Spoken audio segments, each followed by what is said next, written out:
पत्नियों के साथ उस सरोवर में जल विहार करने गया, जिससे जलचरों में हलचल मच गई, जिससे उस सरोवर के अत्यंत बलशाली प्रमुख घड़ियाल ने तुरंत ही हाथी के पांव पर झपट्टा मार दिया। इस तरह हाथी तथा घड़ियाल में भीषण युद्ध छिड़ गया।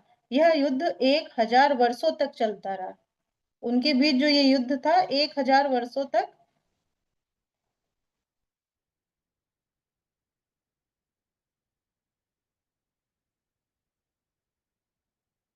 उसमें ना तो हाथी मरा ना घड़ियाल, किंतु चूंकि वे चूंकि वे जल में थे, अतः धीरे धीरे हाथी का बल घटने लगा और घड़ियाल का बल बढ़ता रहा। इससे घड़ियाल को अधिकाधिक प्रोत्साहन मिलता रहा। तब अपने आप को असहाय पाकर एवं अपनी रक्षा का अन्य साधन न देखकर हाथी ने श्री भगवान के चरण कमलों में शरण ग्रहण की।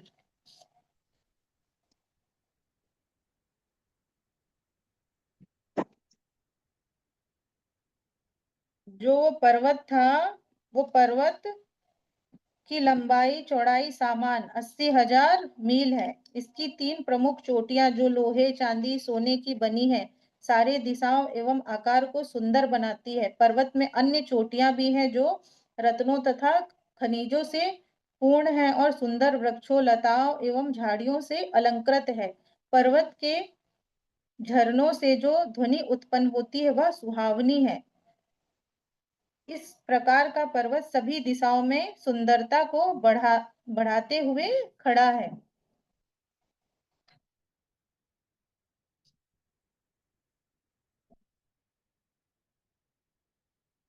पर्वत के तलहटी की भूमि सदैव दूध की लहरों से प्रक्षातित होती रहती है, जो 8 दिशाओं में उत्तर दक्षिण पूर्व पश्चिम तथा इनके बीच की दिशाओं में मरकत मणियां उत्पन्न करती रहती हैं। ये वहां का विवरण है ना, जहाँ पे गजराज को जिस पर्वत पे मगरमच्छ ने पकड़ लिया था, वहां के पर्वत का वर्णन है ना। ये कौन सा पर्वत है? त्रिकूट पर्वत। त्रिकूट पर्वत पे हम श्रीमद् भागवत में से पता चलता है कि समुद्र कई प्रकार के हैं। कहीं दूध का सागर है, कहीं सुरा का सागर, तो कहीं घृत तेल या मीठे जल का सागर है। इस तरह इस ब्रह्मांड में नाना प्रकार के समुद्र हैं। आधुनिक वैज्ञानिक अपने सीमित ज्ञान के बल पर इस कथनों को चुनौती नहीं दे सकते। वे हमें किसी भी ग्रह के विषय में पूरी जानकारी नहीं दे सकते। यहाँ तक कि जिस ग्रह पर हम रह रहे हैं उसके विषय में भी नहीं बता सकते। किंतु इस श्लोक से हम समझ सकते हैं कि यदि किन्हीं पर्वतों की घाटियां दुग्ध से प्रक्षादित हो तो उसमें मरकम मणियां उत्पन्न होती हैं। किसी में इतनी सामर्थ्य नहीं कि पूर्ण पुरुषोत्तम भगवान द्वारा संचालित भौतिक प्रकृति के कार्यकलापों की रचना कर सके।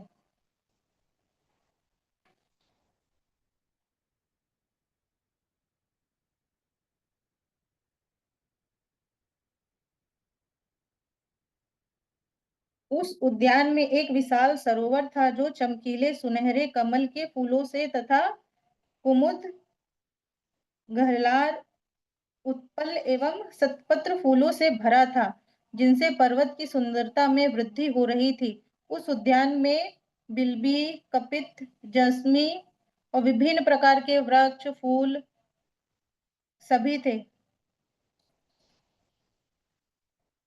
एक बार हाथियों का अगवा प्रमुख गजेंद्र जी, जो त्रिकुट पर्वत में जंगल में रह रहा था, अपनी हाथियों के साथ सरोवर की ओर घूमने निकल पड़ा।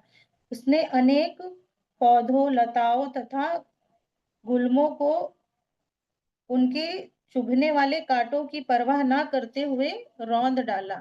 उस हाथी की गंध पाकर भी सारे अन्य हाथी, बाघ तथा अन्य हिंसक पशु जैसे सिंह, गैंडे, सर्प एवं सफेद तथा काले सर्प भय से भाग गए। यहाँ तक कि चमरी हिरन भी भाग निकले। वो गजराज मतलब इतने शक्तिशाली थे और उनको अपने में इतना हम था कि मुझसे ज्यादा शक्तिशाली कोई नहीं है। इस हाथी की कृपा से लोमड़ी, भेड़िया, भैंसे, भालू, सुअर, गोपुच्छ, सेही, बंदर, खरगोश, हिरन तथा अन्य छोटे पशु जंगल में अन्यत्र विचरत करते रहते थे। वे उनसे भयभीत नहीं रहते थे। लगभग सभी पशु इसी हाथी से नियंत्रित थे। फिर भी यद्यपि वे भय रहित होकर विचरण कर सकते थे, किंतु सम्मान के कारण वे उनके समक्ष खड़े नहीं रहते थे। वह हाथियों का राजा गजपति झुंड के अन्य हाथियों तथा हथनियों से घिरा था और उनके पीछे पीछे हाथी के बच्चे चल रहे थे। वह अपने शरीर के भार से चित्रकूट पर्वत को चारों ओर से कपा रहा था। हाथियों का भार इतना होता है कि वो चलते हैं तो हलचल होती है। तो जो चित्रकूट पर्वत था उसमें पूरा कंपन उत्पन्न हो रहा था, उसको पसीना छूट रहा था, उसके मुंह से मद की लार टपक रही थी और उसकी दृष्टि मद से भरी थी। मधु पी पी कर भौरे उसकी सेवा कर रहे थे और वह दूर से ही उन कर कमल फूलों के रजकणों की सुगंध का अनुभव कर रहा था, जो मंद पवन द्वारा उन सरोवर से ले जाई जा रही थी। इस प्रकार प्यास से पीड़ित अपने साथियों से घिरा वह गजपति तुरंत सरोवर के तट पर गया। वो क्रीड़ा करते करते इतना थक गया कि फिर वो त्रिकूट पर्वत का जो सरोवर है, सुंदर सरोवर, सुंदर बगीचा, वहां के भ्रमण करते हुए सरोवर पे गया। उसको प्यास लगी तो फिर वह हाथियों का राजा गजेंद्र सरोवर में घुस गया, पूरी तरह नहाया और अपनी थकान से मुक्त हो गया। तब उसने अपनी सूंड से जी भरकर शीतल स्वच्छ अमृत तुल्य जल पिया, जो कमल पुष्पों तथा जल कुमुदनियों की रज से मिश्रित था। आध्यात्मिक ज्ञान से विहीन एवं अपने परिवार वालों के प्रति अत्यधिक आसक्त मनुष्य की भांति, जैसे हम भी आध्यात्मिक ज्ञान से विहीन होके अपने परिवार में एकदम रहते हैं ना, मिलके भगवान को भूल जाते हैं, खेलना कूदना बस इन्हीं चीजों में लगे रहते हैं, वैसे ही आसक्त मनुष्य की भांति उस हाथी ने श्री कृष्ण की बहिरंगी शक्ति द्वारा मोहित होकर अपनी पत्नी तथा बच्चों को स्नान कराया और पानी पिलाया। उसने अपनी सूंड से सरोवर का पानी भर भर कर उन सबके ऊपर छिड़का। उसने इस प्रयास में लगने वाले कठिन श्रम की परवाह नहीं की। हाथी खेलते हैं ना आपस में, सूंड से पानी से सरोवर में नहाते हैं। तो वो उनकी बहुत सारे हाथी थे, साथ में उनकी पत्नियां थी, बच्चे थे, सबके साथ पानी पिए और वहीं क्रीड़ा करते रहे, खेलते रहे। वो इतना खेले कि खूब थक गए, ज्यादा खेल लिए उन्होंने, पानी में क्रीड़ा किए तो बहुत थक गए।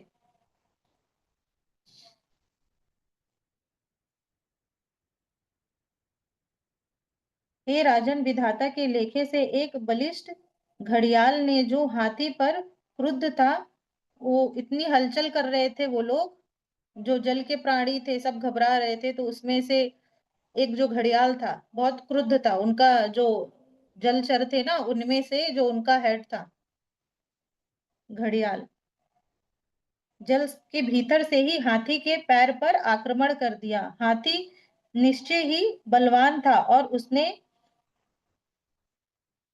भाग्य द्वारा प्रेषित इस संकट से अपने आप को छुड़ाने का भरपूर प्रयास किया। तत्पश्चात गजेंद्र को उस विकट स्थिति में देखकर उनकी पत्नियां अत्यधिक दुखी हुई और चिंघाड़ने लगी। दूसरे हाथियों ने गजेंद्र की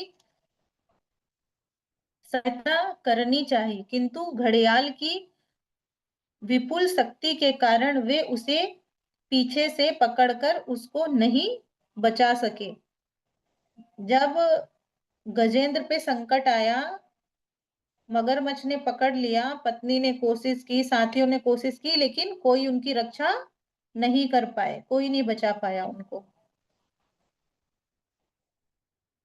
हे राजन, इस तरह हाथी तथा घड़ियाल जल के बाहर तथा जल के भीतर एक दूसरे को घसीट घसीट कर 1000 वर्षों तक लड़ते रहे। कितने वर्षों तक लड़ते रहे? 1000 वर्षों तक। दोनों की जो लड़ाई थी घड़ियाल और हाथी की, कितने वर्षों तक चली?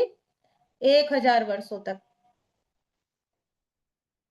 1000 वर्षों तक लड़ते रहे। इस लड़ाई को देखकर देवतागण अत्यंत चकित थे। तत्पश्चात जल के भीतर खींचे जाने तथा दीर्घ काल तक लड़ते रहने के कारण हाथी की मानसिक, शारीरिक तथा गजेंद्र जो थे हाथी, उनकी मानसिक, शारीरिक तथा इंद्रिय इंद्रिय शक्तियां घटने लगी। इसके विपरीत, क्योंकि वो जल के प्राणी नहीं थे, हाथी कहाँ के हैं? थल के प्राणी है ना, वो जल में नहीं रहते हैं, तो हरे उनकी कृष्ण शक्ति। माता जी। हरे कृष्णा।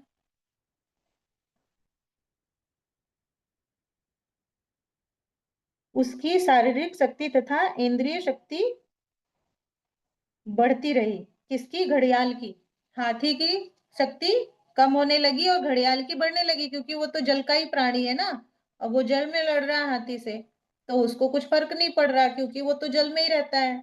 उसका खाना भोजन सब जल में ही होता है, तो उसको सब पोषण मिल रहा है, तो इसीलिए वो नहीं थक रहा है। उसके पास उतनी ही शक्ति है घड़ियाल के पास, इसीलिए वो लड़ता रहा 1000 वर्षों तक। लेकिन हाथी की जो शक्ति थी धीरे धीरे क्षीण होने लगी, क्योंकि वो जल का प्राणी नहीं है ना, जीव नहीं है जल का। वो धीरे धीरे, भले भले ही वो बहुत शक्तिशाली है, लेकिन वो अपनी जगह पे रहते हैं ना, शक्तिशाली हर कोई। हाथी तथा घड़ियाल की लड़ाई में अंतर यह था कि हाथी अत्यंत शक्तिशाली होते हुए भी वह पराये स्थान अर्थात जल में था। 1000 वर्षों की लड़ाई के दौरान उसे कोई भोजन नहीं मिल पाया, जिससे उसकी शारीरिक शक्ति क्षीण होने लगी। उसकी शारीरिक शक्ति क्षीण होने से उसका मन भी कमजोर पड़ने लगा और उसकी इंद्रियां स्थिर पड़ गई। किंतु घड़ियाल तो जल का प्राणी ठहरा। उसे किसी तरह की कठिनाई नहीं हुई, उसे भोजन प्राप्त होता रहा, जिससे उसे मानसिक शक्ति एवं इंद्रिय प्रोत्साहन मिलता रहा। इस प्रकार जहां हाथी का बल घटता गया, वहां घड़ियाल अधिकाधिक बलशाली बनता गया। अब हम इससे यह शिक्षा ग्रहण करते हैं कि माया से लड़ाई लड़ने में हम ऐसी स्थिति में ना पड़े जिससे कि हमारा बल, उत्साह, इंद्रिया शक्ति पूर्वक लड़ने में असमर्थ हो जाए। हमारे कृष्ण भावनामृत आंदोलन में सचमुच माया के विरुद्ध युद्ध ठान लिया है, जिसमें सारे जीव सभ्यता की झूठी मानसिकता लेकर सड़ रहे हैं। इस कृष्ण भावनामृत आंदोलन के सैनिकों में सदा शारीरिक शक्ति, उत्साह एवं इंद्रिय शक्ति बनी रहती है। जैसे आप सभी बच्चे कृष्ण भावनामृत आंदोलन से जुड़े हुए हैं, भक्ति कर रहे हैं, कितनी अच्छी बात है।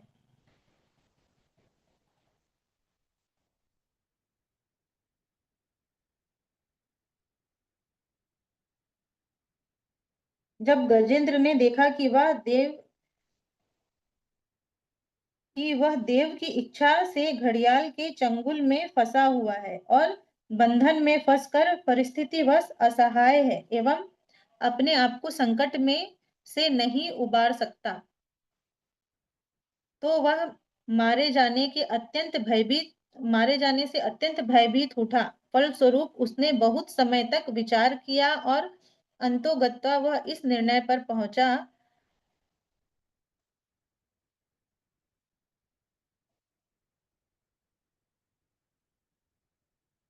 जब मेरे मित्र तथा अन्य संबंधी हाथी मुझे इस संकट से नहीं उबार सके, तो मेरी पत्नियों का तो कहना ही क्या।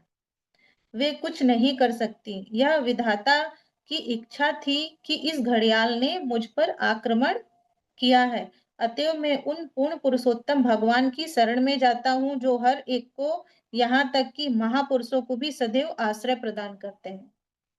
जब हमारे पास कोई सहारा नहीं दिखता, तो हम किसकी शरण में जाते? भगवान की शरण में जाते हैं ना। भगवान से बोलते हैं ना कि भगवान मेरी रक्षा कीजिए, हमारी सहायता कीजिए। कुछ याद नहीं आता तो भी बोलते हैं ना, हे कृष्ण। तो इसी तरह वो भी पुकारने लगे। अब जब उनको समझ में आ गया कि अब मैं तो किसी तरीके से इस मगरमच्छ के चंगुल से नहीं बच पाऊंगा, मेरी रक्षा नहीं हो पाएगी, ना मेरे साथी मित्र रक्षा कर पा रहे हैं, ना बच्चे, ना पत्नियां। फिर उनको किनको पुकारा उन्होंने? भगवान को, जो सबकी रक्षा करते हैं। और जो गजेंद्र थे वो पूर्व जन्म में कौन से राजा थे? इंद्रदुम्न राजा। क्या नाम था उनका? इंद्रद्युम्न। हाँ, इंद्रद्युम्न राजा नाम था। ठीक है। और घड़ियाल का हुहु नाम था। क्या नाम था? हुहु।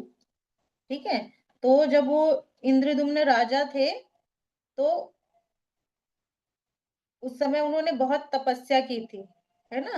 लेकिन उनको ऋषि ने श्राप दिया, इसकी वजह से वो हाथी का जन्म मिला उनको।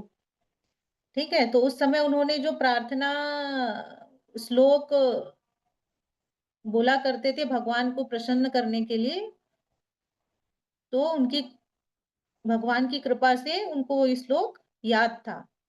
फिर उन्होंने विष्णु भगवान की स्तुति की।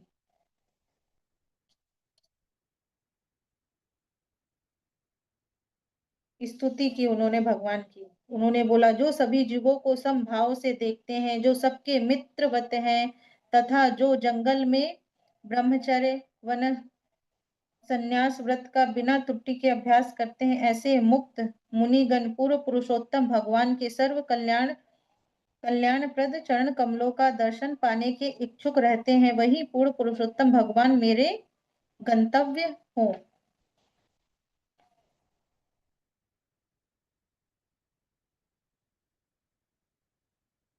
गजेंद्र मोक्ष पढ़ते हैं ना, श्लोक पढ़ते हैं, स्रोत है, ये इन्हीं की प्रेयर रहती है, जो वो विष्णु भगवान के लिए करते हैं अपनी रक्षा के लिए।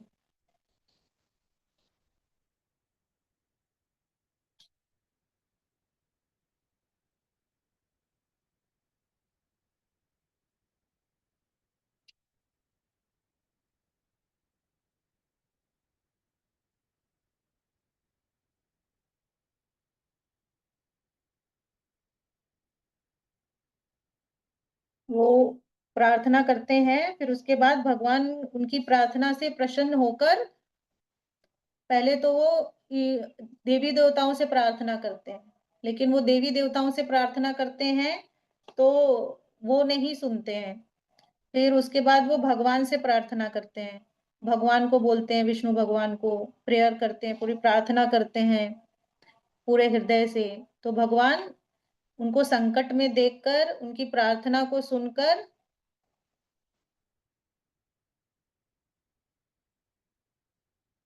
गरुड़ पे सवार होकर चक्र लेके उनके पास आते हैं, और आके उनको मगरमच्छ से छुड़वाते हैं वो। हाँ, क्या बोलते हैं, गजेंद्र जी जो है, पुष्प कमल का फूल रहता है ना उस सरोवर में, उस पुष्प से प्रार्थना करते हैं लेके विष्णु भगवान की।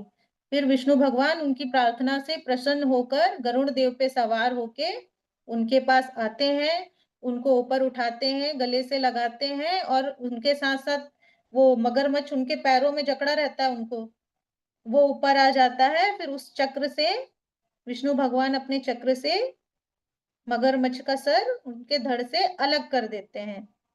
फिर इससे उस मगरमच्छ का भी उद्धार हो जाता है और गजेंद्र भी मुक्त हो जाते हैं, जिनसे दोनों को वैकुंठ लोक प्राप्त होता है। ठीक है। अभी अब ये चौथे अध्याय का बता रहे हैं, इसमें गजेंद्र का वैकुंठ गमन। ठीक है, कैसे वैकुंठ गमन होता है गजेंद्र का।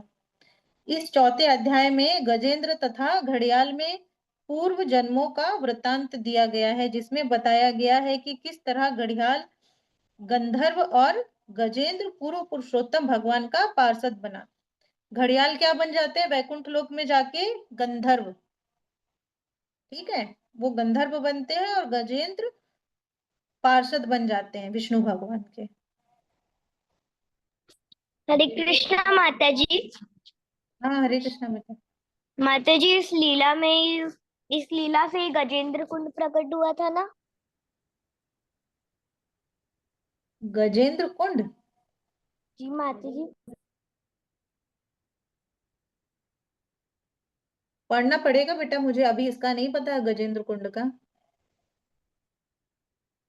ठीक है। जी माता ठीक माता है। जी, गंधर्व क्या होता है? हाँ, माता जी, गंधर्व क्या होता है? अगली क्लास में बताएंगे बेटा, ठीक है, गंधर्व के बारे में। माता जी, और उपासक पार्षद? पार्षद होते हैं ना भगवान के पार्षद, मतलब भगवान के साथ साथ जो रहते हैं, चार हाथ होते हैं उनके, पार्षद होते हैं, ठीक है, भगवान के। अगली बार और एक्सप्लेनेशन बचा देंगे, ठीक है, हम और स्टडी करके आएंगे फिर बता देंगे पार्षदों के बारे में। ओके। गंधर्व लोक में हुहु नाम का एक राजा रहता था। एक बार यह हुहु राजा स्त्रियों के साथ जल क्रीड़ा कर रहा था। ठीक है। तो उसने स्नान करते हुए देवल ऋषि का पांव खींच लिया। ये मगरमच्छ के बारे में बताया गया है ना, मगरमच्छ का पूर्व जन्म। पूर्व जन्म में वो क्या थे? हुहु राजा स्त्रियों के साथ जल क्रीड़ा कर रहे थे, तो उसने स्नान करते हुए देवल ऋषि का पांव खींच लिया। इस पर ऋषि अत्यंत क्रुद्ध हो गए और उसे तुरंत घड़ियाल बनने का श्राप दे दिया था। ठीक है। घड़ियाल जो बने थे उनको देवल ऋषि ने श्राप दिया, तो घड़ियाल बन गए। इस पर जब हुहू को इस तरह शाप मिल गया तो वह अत्यंत दुखी हुआ और उसने ऋषि से क्षमा मांगी। ऋषि को दया आ गई, अतएव उन्होंने वर दिया कि जब गजेंद्र का उद्धार श्रीमद् भागवत श्री भगवान द्वारा होगा तो वह मुक्त हो जाएगा। गजेंद्र का जब उद्धार होगा, क्योंकि उनको भी शाप मिला हुआ था ना, श्राप, तो उसी समय आपका भी उद्धार हो जाएगा। इस तरह जब नारायण ने घड़ियाल का वध कर डाला तो उसका उद्धार हो गया। श्री भगवान की कृपा से जब गजेंद्र बैकुंठ में उनके पार्षदों में से गजेंद्र वैकुंठ में उनके पार्षदों में से एक बना तो उसे चार हाथ मिल गए। कितने हाथ होते हैं पार्षदों के? चार हाथ। उस उपलब्धि स्वरूप मुक्ति कहलाती है। नारायण के ही समान आध्यात्मिक शरीर प्राप्त करने की मुक्ति। यह गजेंद्र पूर्व जन्म में भगवान विष्णु का महान भक्त रहा था। पूर्व जन्म में जो गजेंद्र थे विष्णु भगवान के बहुत बड़े भक्त थे। राजा प्रद्युम्न।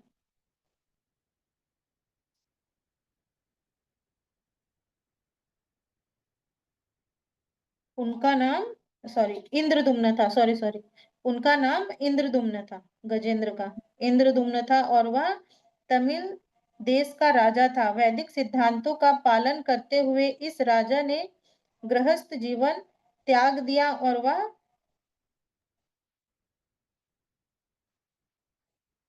मलयाचल पर्वत में एक छोटी सी कुटी बनाकर मौन भाव से पूर्ण पुरुषोत्तम भगवान की सदैव पूजा करने लगा। एक बार अगस्त ऋषि अपने अनेक शिष्यों के साथ इंद्रधुम्न के आश्रम पधारे, किंतु पूर्व पुरुषोत्तम भगवान के अध्ययन में ध्यान में तल्लीन रहने के कारण वह राजा उनका उचित सत्कार नहीं कर पाए।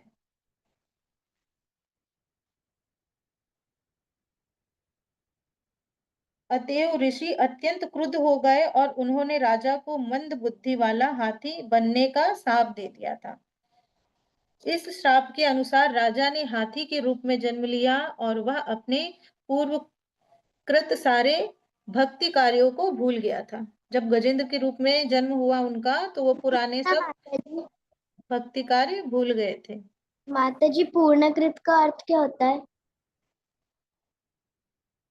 पूर्णकृत मतलब संपूर्ण, जो पुराना जीवन है पिछले जन्म का, सब भूल गए थे। ठीक है। तो भी अपने हाथी जन्म में वो जब घड़ियाल ने उस पर घोर आक्रमण किया तो उसे अपना भक्तिपूर्ण पूर्व जीवन याद आया। जब घड़ियाल ने उसके पैरों को पकड़ा, संकट में आया, तब उसको अपने, क्योंकि उन्होंने विष्णु भगवान की भक्ति की थी, भक्त थे वो, बस उनसे एक गलती हो गई थी कि वो ध्यान में इतने लीन हो गए थे कि जब ऋषि आए थे तो उन्होंने उनका सत्कार नहीं किया था, जिससे वो क्रुद्ध होके उनको हाथी बनने का सांप दे दिया था। लेकिन संकट के समय में उनको, जो उन्होंने भक्ति की थी, उससे पूर्व जन्म की जो भी जीवन याद आया और उस जीवन में उसने जो स्तुति सीखी थी विष्णु भगवान की, उसका स्मरण किया। इस स्तुति के कारण उसे पुनः भगवत कृपा प्राप्त हो गई। इस तरह उसका तुरंत उद्धार हो गया और वह श्री भगवान का एक चतुर्भुज पार्षद बन गया। श्रील सुखदेव गोस्वामी ने इस अध्याय का समापन हाथी के सौभाग्य वर्णन के साथ किया है। उनका कथन है कि गजेंद्र मोक्ष की कथा सुनने से मनुष्य को भी उद्धार का अवसर प्राप्त हो सकता है। श्रील सुखदेव स्वामी इसका स्पष्टता पूर्वक वर्णन करते हैं और इस प्रकार अध्याय का समापन हो जाता है। ठीक है।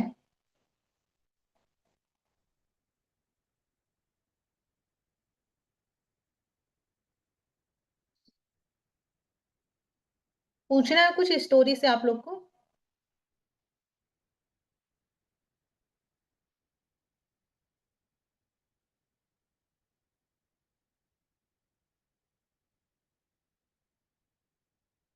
हरे कृष्णा माता जी। हरे कृष्णा। आप कुछ बता रहे हो? नहीं नहीं, अभी तो कुछ नहीं बता रहे। हम बोल रहा समझ में आया।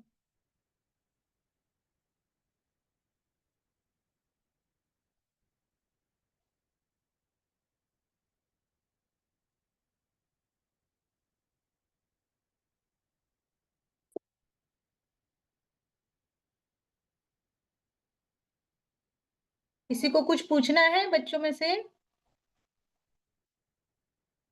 अच्छा बताइए, गजेंद्र का पिछले जन्म में क्या नाम था? माता जी प्रज्वती होगी। हाँ हाँ, राजा दुगना। क्या नाम था?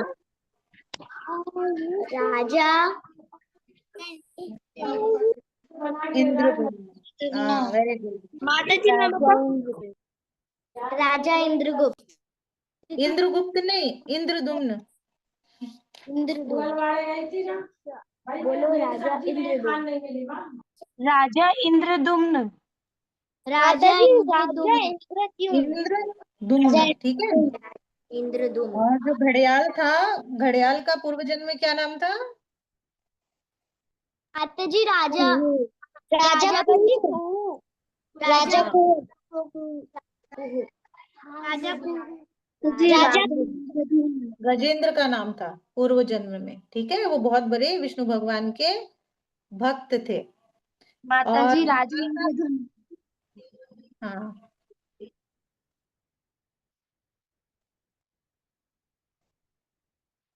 प्रत्युषे आप बताओ, घड़ियाल का माता क्या जी नाम था पिछले जन्म में?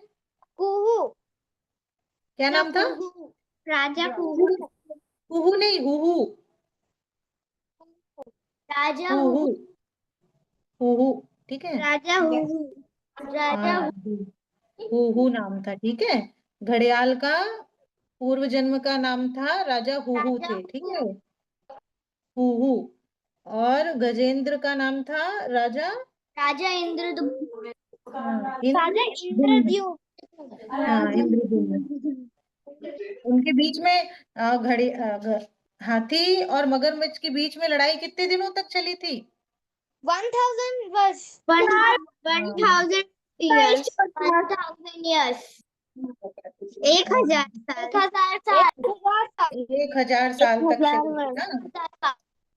और कौन से पर्वत पे था वो, क्या बोलते हैं, उद्यान जो इतना सुंदर सा था, प्यारा सा?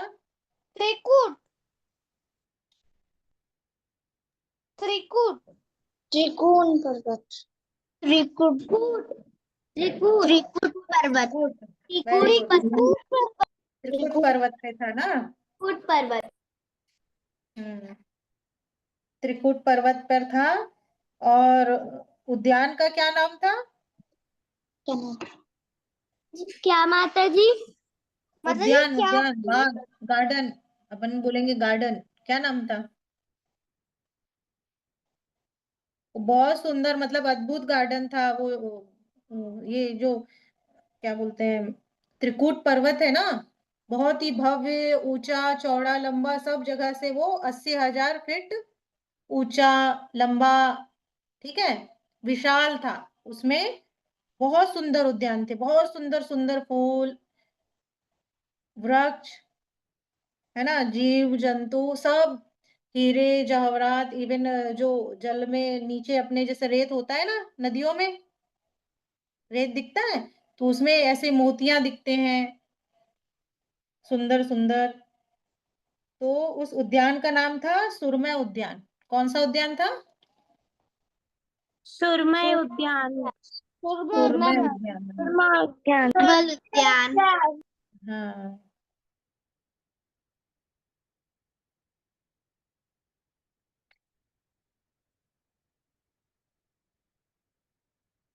गजेंद्र मोक्ष स्रोत किनको किनको याद है? आता है? आप लोगों ने पढ़ा है किसी ने? माता जी क्या? श्लोक है ना, अपन पढ़ते हैं ना, गजेंद्र पाठ पढ़ा है कभी किसी ने, बच्चों ने?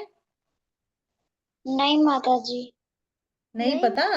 ये देखो, ये अपने श्रीमद् भागवतम में कौन से स्कंद में आता है गजेंद्र मोक्ष कथा? 8 8 हाँ, 8वें अध्याय पे। कौन से अध्याय पे आता है? 8वें अध्याय। आठ। हाँ, 8वें अध्याय पे। और इनकी पूरी जो कथा है, 8वें अध्याय नहीं, 8वें स्कंद पे, श्रीमद् भागवतम के 8वें स्कंद के दूसरे अध्याय से चौथे अध्याय तक है, ठीक है, सेकंड टू फोर्थ, है ना, अध्याय पे इनकी स्टोरी दी गई हुई है। तो ये जो गजेंद्र थे, जब इनके ऊपर संकट आया तो इनको पूर्व जन्म का याद था ना, कि हमको कैसे प्रार्थना करनी है विष्णु भगवान की। उन्होंने बिल्कुल हृदय से सहृदय होके सब भूल के, सिर्फ इतने कष्ट में भी थे, उनको मगरमच्छ ने पकड़ के रखा था, पूरे तकलीफ में थे, उसके बावजूद भी उन्होंने भगवान को शरणागति ली और उनसे प्रार्थना की, एकदम बिल्कुल पूरे उनको भाव से पुकारते हुए, सरोवर में जो कमल का फूल था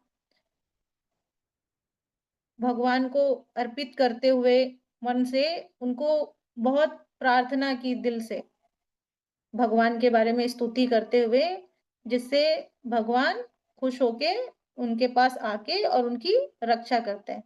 ऐसे जब हम भी भगवान को ऐसे पुकारते हैं निस्वार्थ भाव से, एकदम भाव से, तो भगवान हमारी भी आके रक्षा करते हैं, ठीक है।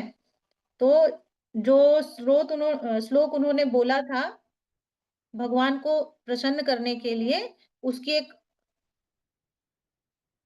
आती है, ठीक है, मतलब श्लोक का पूरा है, वो पढ़ते हैं, गजेंद्र मोक्ष कथा बोलते हैं उसको, श्लोक संस्कृत में रहता है,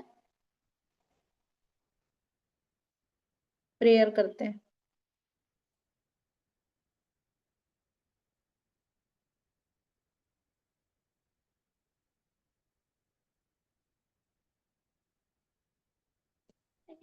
माता जी। हरे कृष्णा। और पूछना है किसी को कुछ? माता जी मुझे पूछना है। बोलो। माता जी जो राजा इंद्रद्युम्न थे उनको एक ऋषि ने अभिशाप क्यों दिए थे? हाँ, श्राप क्यों दिया था? हाँ। श्राप इसलिए दिया था, देखिए, राजा इंद्रद्युम्न जो थे वो तो बहुत बड़े भक्त थे भगवान के। उन्होंने पूरा अपना राजपाट छोड़ के एक छोटी सी कुटिया में मौन रह के भगवान के ध्यान में लीन थे। लेकिन क्या हुआ, जब वो ध्यान में लीन थे ना, तो उस समय एक ऋषि, ठीक है, उनके वहां पे आए थे कुटिया पे, ठीक है, हरे कृष्णा माता जी। तो उन्होंने क्या हुआ, जो ऋषि आए ना, तो वो ध्यान में इतने लीन थे कि वो भूल गए कि ऋषि आए हुए हैं, मुझे उनका आदर सत्कार करना चाहिए, पूछना चाहिए, स्वागत। जैसे अपने घर में अतिथि आते हैं ना, तो हम पूछते हैं ना, कोई भी आता है, कोई अचानक से आ जाता है तो पानी देते हैं ना उनको, पहले आइए बैठिए, पानी पिलाते हैं, ऐसा बोलते हैं। नहीं बोलेंगे तो वो गुस्सा हो जाएंगे ना कि हमसे बोला नहीं, कुछ भी नहीं बोला इन्होंने। तो ऐसे जब अगस्त ऋषि आए तो वो ध्यान में थे, तो भूलवश उनसे ये गलती हो गई, उन्होंने उन पे ध्यान नहीं दिया, इससे वो रुष्ट हो गए थे, रुष्ट होके उनको सांप दे दिया था, कमजोर हरे हाथी बन गया था। कृष्णा माता जी, तब वो हाँ हाँ। भगवान को पहचान है माता जी, तब वो भगवान को ध्यान में थे, तो तब भगवान ने उनको क्यों नहीं बचाया? ध्यान में थे बेटा, ये लीला होती है ना भगवान की। ये देखो, ये लीला नहीं होंगी तो हमको ज्ञान कहाँ से मिलेगा, हमारी रक्षा कैसे होगी, है ना। ये भगवान। माता जी, हरे कृष्णा माता जी। हरे कृष्णा बेटा। माता जी, इसका वो प्रश्न है कि भी कृष्णा जितने शक्तिशाली क्यों होते हैं? क्योंकि वो भगवान है, वो क्योंकि कृष्ण है इसलिए वो शक्तिशाली है है ना। माता जी, माता जी, ऋषि क्रोधित क्यों हो गए थे? क्यों उनको पता था कि राजा इंद्रद्युम्न मतलब अपना ध्यान कर रहे हैं, तो फिर मतलब उनको प्रसन्न होना था कि प्रसन्न होना था कि वो अच्छे से कृष्णा का ध्यान कर रहे हैं। फिर क्रोधित मतलब उनके आने पर वो क्रोधित क्यों हो गए थे? उनके आने पे वो क्रोधित क्यों हो गए थे बेटा ये क्वेश्चन ना मैं भी ना प्रभु जी लोग से पूछूंगी, ठीक है, फिर मैं आपको बताऊंगी, ठीक है इतना अभी मैंने भी नहीं पढ़ा है, हम पूछेंगे, ठीक है, उनसे भी, फिर आपको बताएंगे अगली क्लास में। ऐसा भी हो सकता है जैसे कि उन्हें मालूम ना हो कि वो तपस्या कर। हाँ ये सही बोला आपने, बिल्कुल। हाँ उनको पता नहीं होगा उस समय कि वो तपस्या कर रहे हैं, हो जाता है ना ऐसे। हम भी घर पे कोई काम कर रहे हैं, अपने घर गेस्ट आते हैं, उनको भी पता नहीं होता है कि ये क्या कर रहे हैं, है ना, किस वजह से आंसर नहीं दे पाए, तो ऐसा हुआ होगा।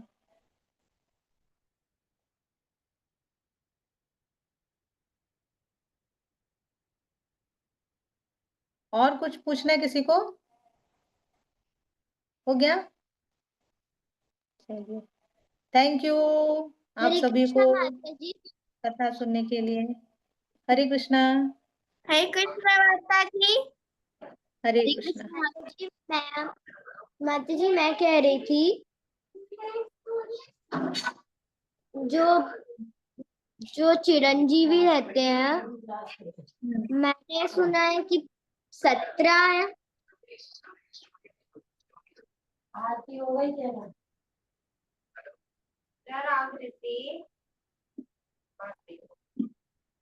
अच्छा, आप लोगों को खर गोस्वामियों के नाम पता है क्या, शिला प्रभुपाद जी के बाद?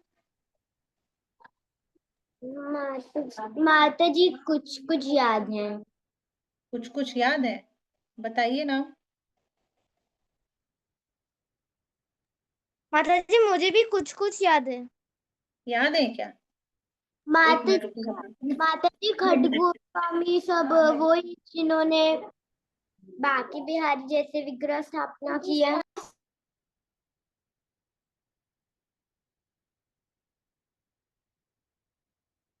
इस्कॉन में खड गोस्वामी है ना, जिन्हों जिनसे, जैसे कि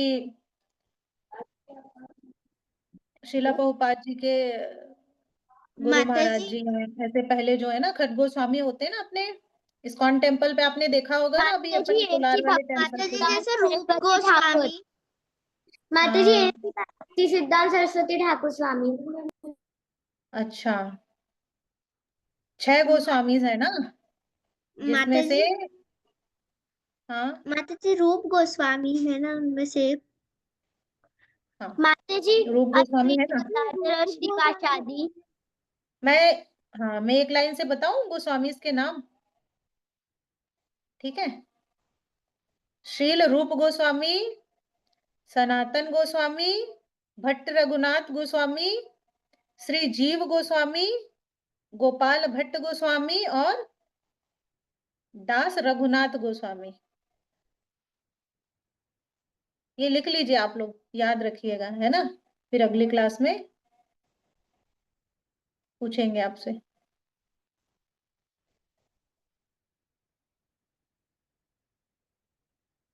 श्रील रूप गोस्वामी, सनातन गोस्वामी, भट्ट रघुनाथ गोस्वामी, श्रील जीव गोस्वामी, गोपाल भट्ट गोस्वामी, दास रघुनाथ गोस्वामी। माता जी फिर से आप धीरे धीरे बताएंगे? हाँ बिल्कुल, धीरे धीरे बताएंगे। लिख रहे हैं ना? ठीक है, यस यस माता जी। ठीक है, लिखिए। हाँ। श्रील रूप गोस्वामी,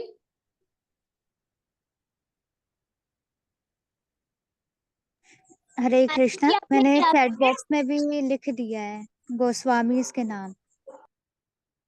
ओके।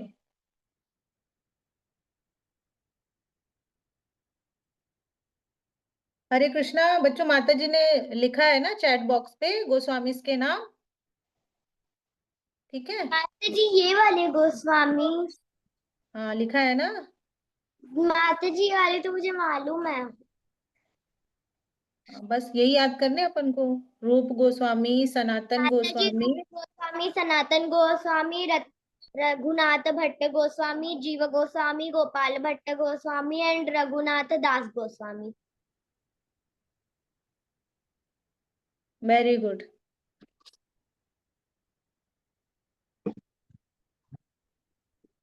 हरे कृष्णा माता जी, मनस्वी माता जी बोल रही है कि एकादशी की कथा सुन। एकादशी की कथा? जी माता जी। बेटा मैंने तो तैयारी नहीं किया, मैं कैसे अभी बता दूंगी एकादशी की कथा। मैं वीडियो शेयर कर देती हूँ यूट्यूब। वैसे अच्छा, टाइम बचा है, 2 मिनट है। कितने मिनट? 8 मिनट है? कर दीजिए तो मैं मतलब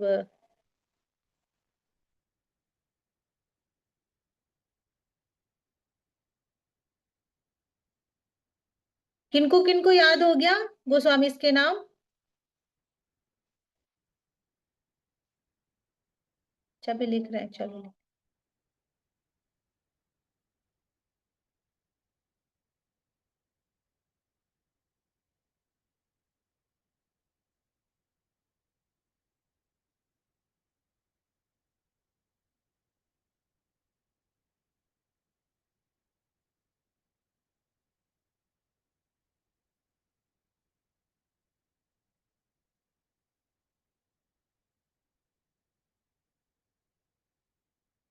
हरे कृष्ण माता जी। हरे कृष्णा।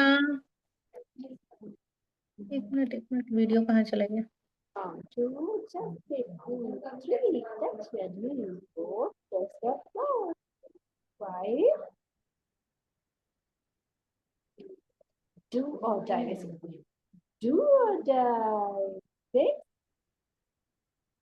आप लोग याद कर लीजिएगा ना गोस्वामी के नाम सभी कोई।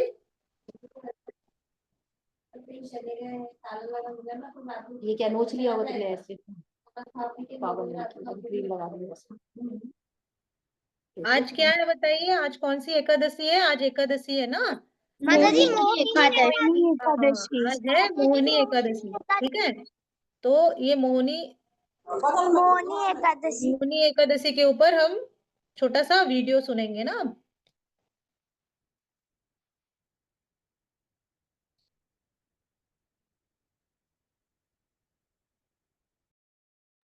हरे कृष्णा माता जी।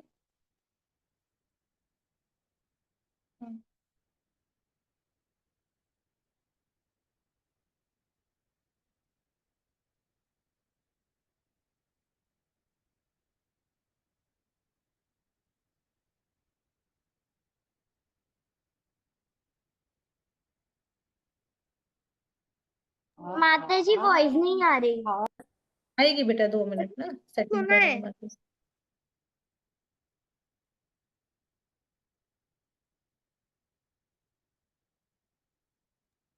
माता जी अभी भी नहीं आ रही है। हाँ नहीं आ रही। हरे कृष्णा माता जी, वॉइस नहीं आ रही। माता जी आवाज नहीं।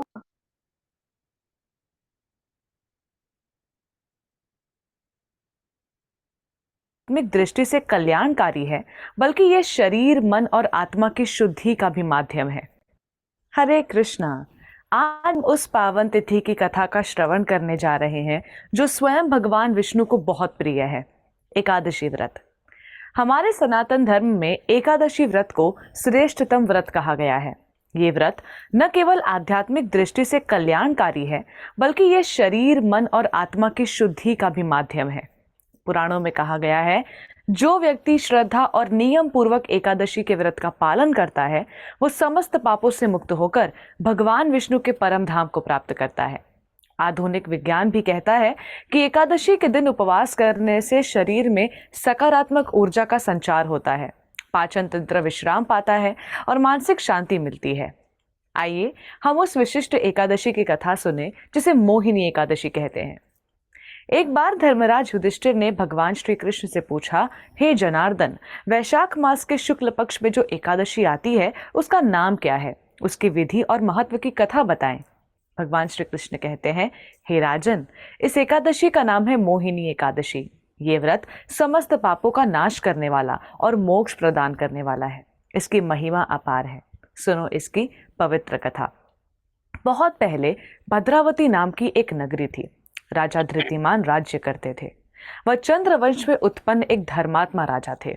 उनके राज्य में एक धनी वैश्य धनपाल नामक व्यक्ति रहता था, जो सदा सत्कर्मों में लगा रहता। उसके 5 पुत्र थे, जिनमें सबसे छोटा पुत्र था धृष्टबुद्धि। लेकिन धृष्टबुद्धि अपने नाम के विपरीत आचरण रखता था। वो व्यसनों में डूबा हुआ, बुरी संगति वाला, माता पिता की अवहेलना करने वाला और देवद्वेषी बन चुका था। धीरे धीरे उसने चोरी, दुराचार और हिंसा जैसे पाप भी करने शुरू कर दिए।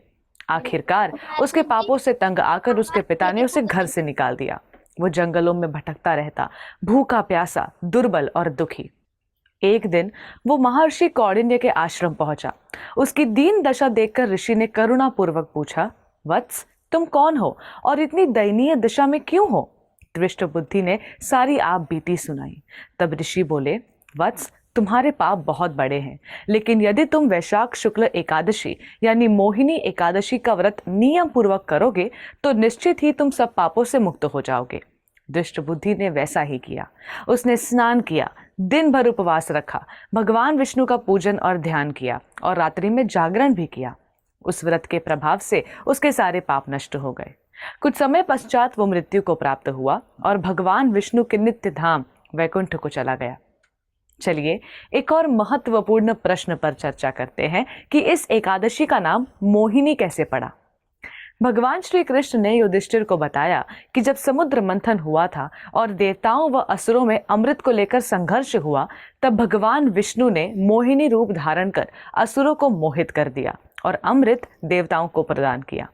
इसी कारण इस एकादशी को मोहिनी एकादशी कहा जाता है, जो मोह को हरती है और जीव को इस भौतिक भवसागर से मुक्त कर भगवान के धाम की ओर ले जाती है।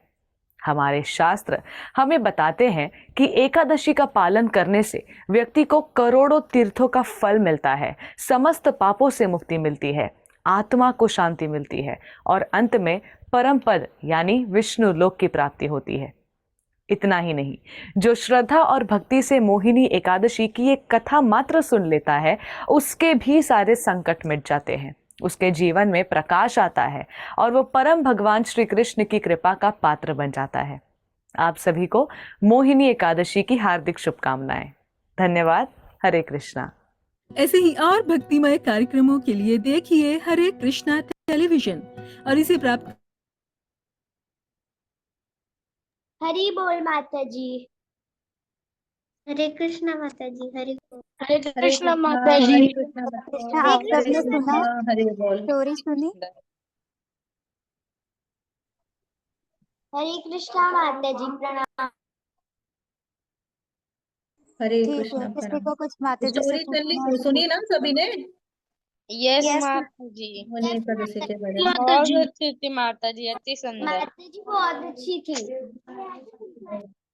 हरि बोल माता जी। हरे कृष्ण हरे माता जी। बोल बेटा। माता जी क्लास बहुत की थी। अच्छी थी क्लास, अच्छी लगी आप लोगों की? आप लोगों को हमारी क्लास अच्छी लगी? जी माता जी। थैंक यू बच्चों, थैंक यू। हरे कृष्णा। चलिए हरे हाँ,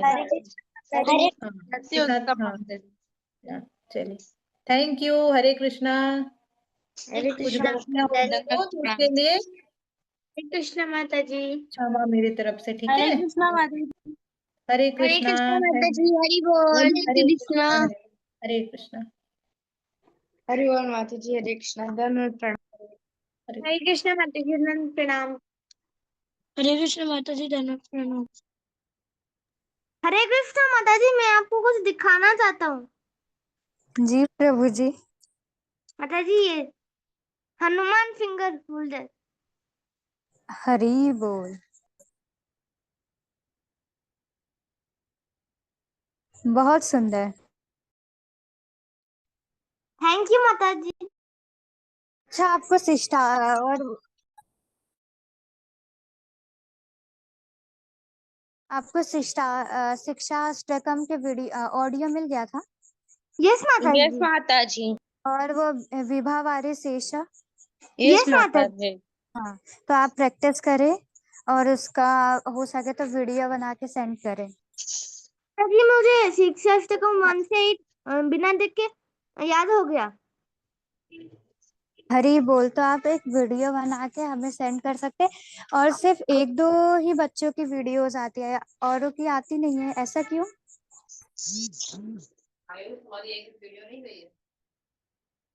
आप सबको सेंड करना है, ठीक है?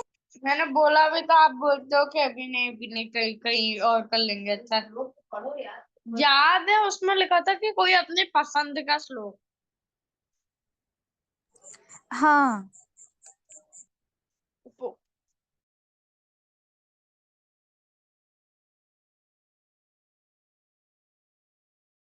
ठीक है, तो हम क्लास को एंड करते हैं। हरे कृष्णा। वाञ्छाकल्पतरुभ्यश्च कृपा सिन्धुभ्य एव च पतितानां पावनेभ्यो वैष्णवेभ्यो नमो नमः। हरे कृष्णा कृष्ण कृष्ण हरे हरे, हरे राम राम राम राम हरे हरे।